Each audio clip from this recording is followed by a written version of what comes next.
This week, I want to speak directly to leaders. One of the things that I am always thinking about, questioning, designing around, researching on, working in the field on is this idea of operationalizing human development.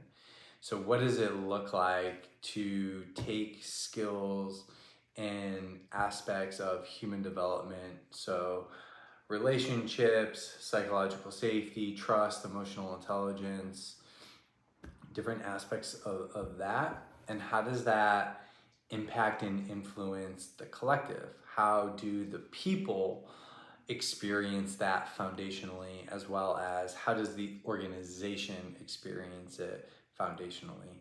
And the differentiator is, when I say people, I mean like human to human.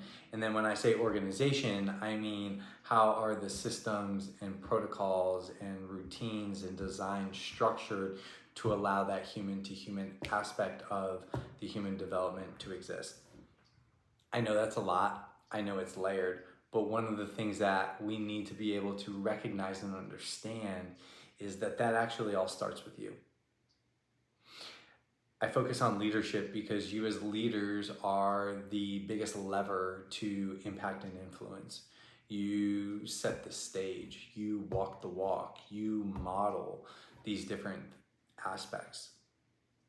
Whether they're things that you're aware of or not, or communicate or not, people are paying attention to what you say, what you prioritize, what you value, and you are sharing with people. Again, it may not be by language, it may be by actions and what people notice and see in your behavior, what you firmly value.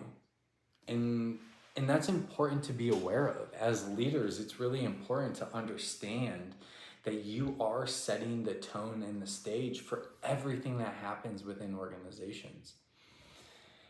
And in order to do so, you have to be very, very aware of yourself as a leader. And one of the aspects of that is this idea of service to others. In my opinion, humble opinion, also backed by some research, leaders are all about showing up and serving others. That's just what it is. When you're a leader, your main priority are people, not necessarily outcomes. Those people are tied directly to outcomes, but your job is not directly the outcomes. Your job is the people. How do we get the people motivated and working together collaboratively in order to achieve the best outcomes, performance, etc.? And what does that whole process look like? That's a whole different vlog and topic. But your job is the people. And oftentimes you are taught to show up for the people, to support them, to serve them, to encourage them, to motivate them, to help them at the cost of yourself. There's a lot of leaders that experience burnout. And that's because the identity that we've carried and taken on, and I'm speaking also from experience, is that it's all about supporting others. And so our needs and support for ourselves comes last. You actually may even feel guilty thinking about what do you have to do for you because of all the other things and people you're supposed to be showing up for. And actually, your ability to do that is your greatest strength, but your greatest downfall is the fact that you can't do it sustainably because you'll burn out because you don't know how to do it for yourself. And so in the idea of operationalizing human development, it has to start with you. You have to model it. You have to be a stand for it. You have to be an embodied representation of it. And so being able to fill your own cup is just one aspect of that. But I want you to be thinking about that cup this week. I want you to be thinking about what does it look like to model what I know support is like for other people. How do I fill myself up? How do I show up in my work environment, leading my people, interacting with people through the lens of overflowing into them rather than taking a cup that already has nothing in it and trying to deplete yourself even more and get those last drops out into the other cups, because that's not sustainable.